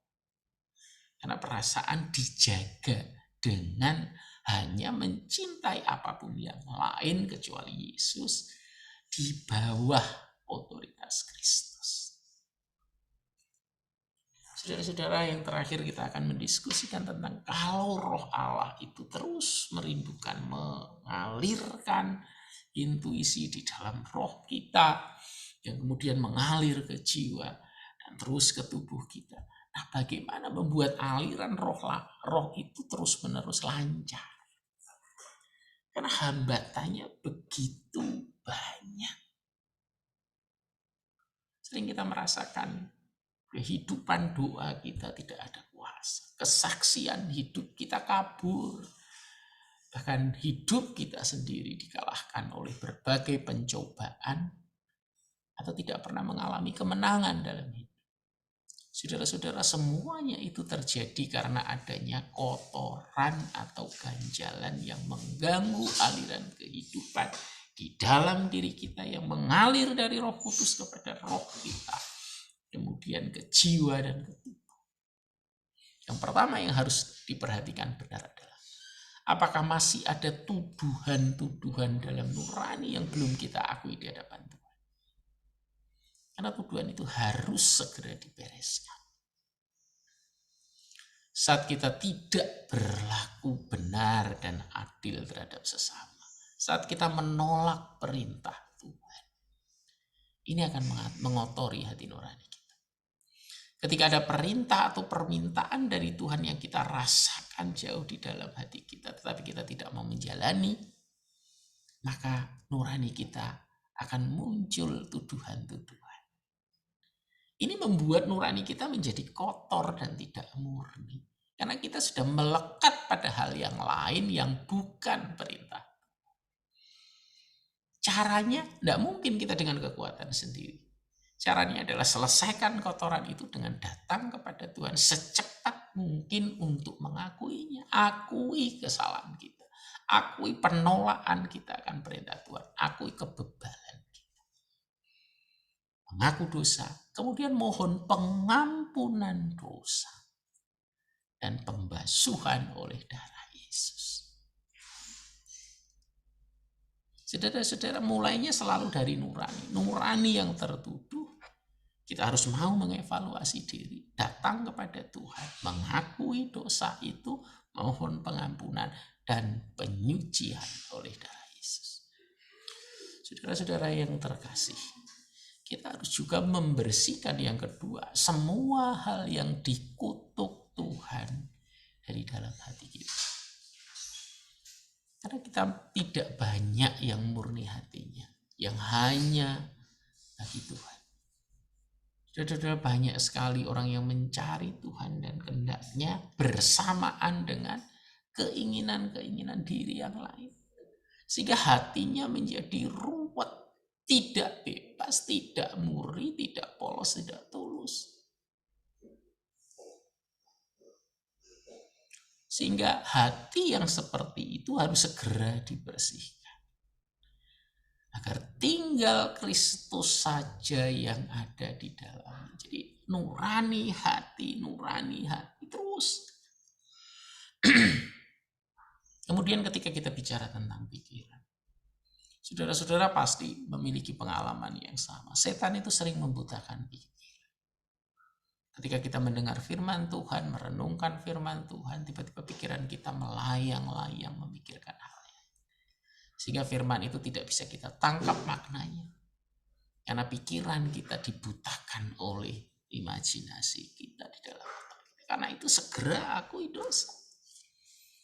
Katakan di dalam nama Tuhan Yesus, segala pikiran yang bukan dari Tuhan aku patahkan, aku kalahkan, hancurkan dengan kuasa darah Yesus. Dalam nama Tuhan Yesus. Kita harus selalu peka. Jangan membiarkan pikiran itu terus merongrong kita. Demikian juga kehendak. Saudara-saudara, orang memiliki kehendak macam-macam. Dan begitu banyak yang diinginkan. Karena ketaatan dan keberserahan kepada Tuhan itu levelnya seringkali begitu rendah. Padahal kita seharusnya lebih patuh dan tunduk dalam kehendak Tuhan sebagai satu prasyarat bahwa kita akan mendapat hikmat ilahi, intuisi ilahi yang mengalir dari Roh Kudus kepada roh kita yang terus akan merubah jiwa kita. Coba kita rasakan kehendak kita. Betapa sering kita melawan kehendak Tuhan dengan mendahulukan kehendak diri. Kadang kita berpikir kita telah berserah kepada Tuhan. Tetapi saat Tuhan menaruh dalam situasi tertentu, kepasrahan itu berubah. Kalau kita masih enak, masih senang, semuanya baik, kita bisa berserah. Tetapi saat Tuhan menaruh pada situasi atau situasi-situasi tertentu menghukum kita, maka kepasrahan itu seperti buyar. Dan saat itulah kita harus datang kepada Tuhan, kembali lagi memurnikan nurani kita. Karena kehendak itu terkait, jiwa itu terkait pada hati. Siapa yang kita cintai. Dan hati itu terkait kepada nurani. Saudara-saudara, itulah pikiran, kehendak, dan yang terakhir adalah perasaan. Saudara-saudara, setelah nurani, hati, pikiran, kehendak, maka akhirnya kita harus melihat seberapa jauh keterikatan kita pada perasaan. Saudara-saudara, perasaan itu terus-menerus berubah dan menjadikan kita lebih sulit untuk mengendalikan dibanding dengan kehendak dan pikiran kita. Karena itu hanya dengan menanamkan dengan kuat, saudara-saudara, sepenuh hati, dengan cinta yang benar-benar hanya terarah kepada Allah dan cinta yang begitu dalam, akan hormat kita, akan keterpesonaan kita kepada Allah, maka kebenaran firman itu akan kuat untuk mengendalikan perasaan kita. Kita bisa secara perlahan tetapi pasti mengendalikan perasaan kita. Dan ketika perasaan itu menyatu dengan roh, maka yang keluar adalah buah-buah roh, damai sejahtera. Yang keluar adalah ketaatan, yang keluar adalah sukacita, yang keluar adalah penguasaan diri. Saudara-saudara, jadi kalau kita simpulkan, aliran roh itu sudah ada dan siap untuk tersalur. Tetapi hati-hati terhadap gangguan dosa yang mungkin justru muncul dari diri kita sendiri, yang masih belum mau berserah kepada Tuhan, yang belum mau hanya mencintai Tuhan di dalam hati kita. Kita masih memiliki cinta yang lain. Yang kedua, nurani kita harus senantiasa terus-menerus dijaga kemurniannya. Setiap kali ada tuduhan apapun, itu bisa menjadi alat di tangan iblis untuk menjatuhkan kita. Segera murnikan melalui pengakuan dosa, memohon pengampunan dan penyucian dari darah Yesus. Kemudian kita membersihkan pikiran kita. Harus terus-menerus kita perbaharui dengan mengimani firman Tuhan, menghidupi firman. Bukankah seringkali yang masuk ke dalam pikiran kita sesuatu yang memang tidak nyata? Tetapi firman Tuhan itu berasal dari mulut Allah sendiri. Demikian juga kehendak kita. Harus terus kita jaga dalam kerinduan dan ketaatan yang bulat pada apa yang menjadi kehendak Tuhan, sehingga kehendak Tuhan menjadi kehendak. Dan yang terakhir, perasaan kita harus terus-menerus diikat oleh kebenaran firman, sehingga perasaan kita akan sama dengan perasaan Kristus. Terima kasih. Tuhan Yesus memberkati.